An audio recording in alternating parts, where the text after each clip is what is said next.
This is a policy book. Yeah. You've already written a biography. There's some bio in here, but mostly it's you writing about policy in the best way, as far as I'm concerned. Talk about the real lives of real people and how things can be applied to people who are struggling for the American dream. Right. The title, again, American Dreams, Restoring Economic Opportunity for Everyone. Let's start with education. You use Steve Martin to illustrate the problem, and David Bowie to describe the solution. So the best way to describe on but on the education front, you used to see education as a nice option to have if you weren't going to go out and work for 30 years in a factory somewhere. It's not an option anymore. It's a necessity. The problem we have is that in the 21st century, education largely meant a diploma from a four-year college.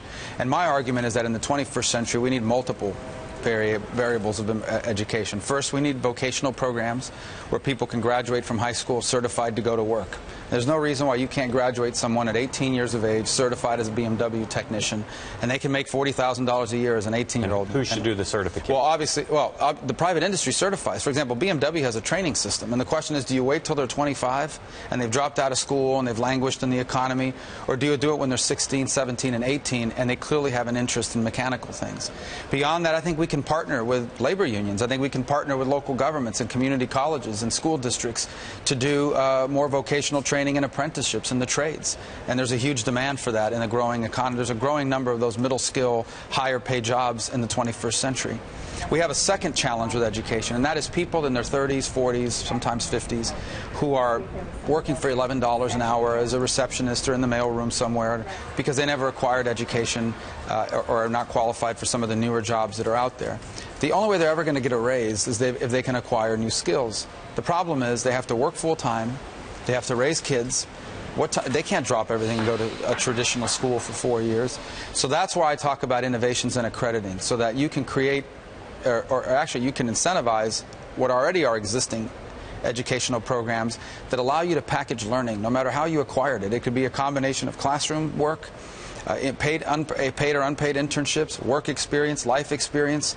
You can test proficiency for some of the subjects, free online coursework.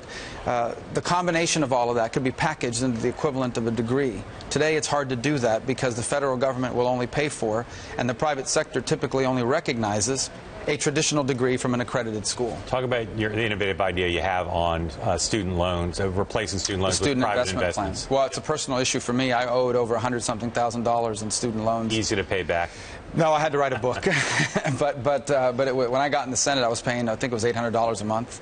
And for many years, when I first got married, it was about $1,400 a month. It was our single biggest expenditure. And I think a lot of students are taking on student loans not recognizing what the repayment looks like. Now, most of them aren't $100,000, but a lot of times you'll take out a loan and graduate with a degree that doesn't lead to a job. So on that front, I have three proposals. The first is, I think I have a bill with Senator Wyden. It's called Right to Know Before You Go. And what it says is that before you take out a student loan, that school has to tell you, this is how much graduates from our school make when they graduate with that degree.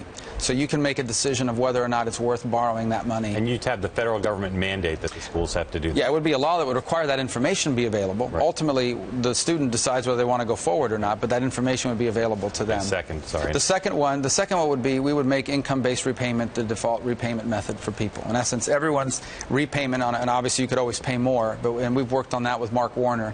And the third proposal is an alternative to student loans that I think would primarily benefit graduate students, but that's where the bulk of student loan debt is.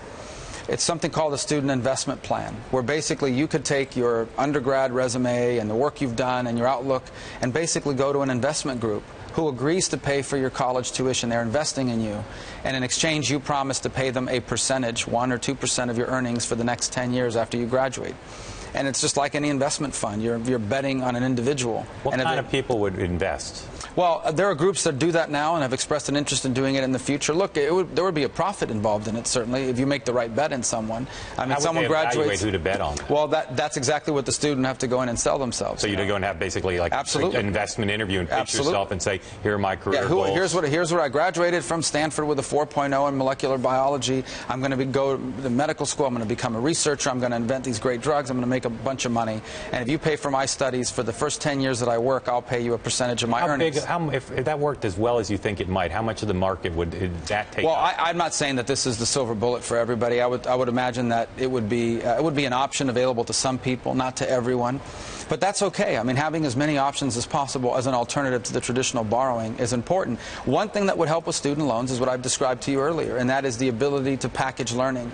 Right now, for example, there are millions of Americans that are sitting on anywhere between 15 and 35 credit hours of college work.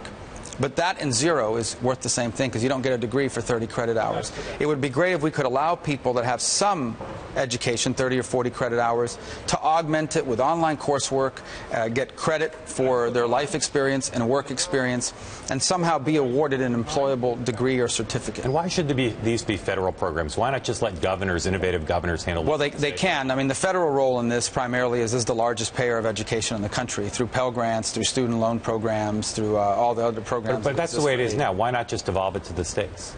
In terms of these programs being created? All these programs. Well, I mean, the problem that you could consider doing that, except the problem that you have there is that, for example, students that live in Florida may want to go to school in California, and you would need a federal payment program. I don't want to disrupt the existing system that people now go to school with. Look, I would never have been able to go to college without a Pell Grant and even federally subsidized student loans. So I couldn't have gone to, my parent couldn't pay for it. What I want to make sure is that those funds are available in the best setting possible for the student's future, and also that students have information about the borrowing they're taking on so they can make a cost-benefit decision. We didn't get to retirement, security, health, tax code, lots of family stuff, lots of policy in the book, and lots of specifics, admirably so. A lot of political books don't have it. Before I let you go, I mentioned Steve Martin and David Bowie both make cameos in the book. Give you a choice. Imitate one of them or tell me which one's better. And Steve Martin is funny. I don't know as much about David Bowie's life or what he's in, but Steve Martin is... You got a Steve Martin imitation in you? No, I don't. I don't have a Steve Martin imitation. I'm not good at imitating anyone. All right.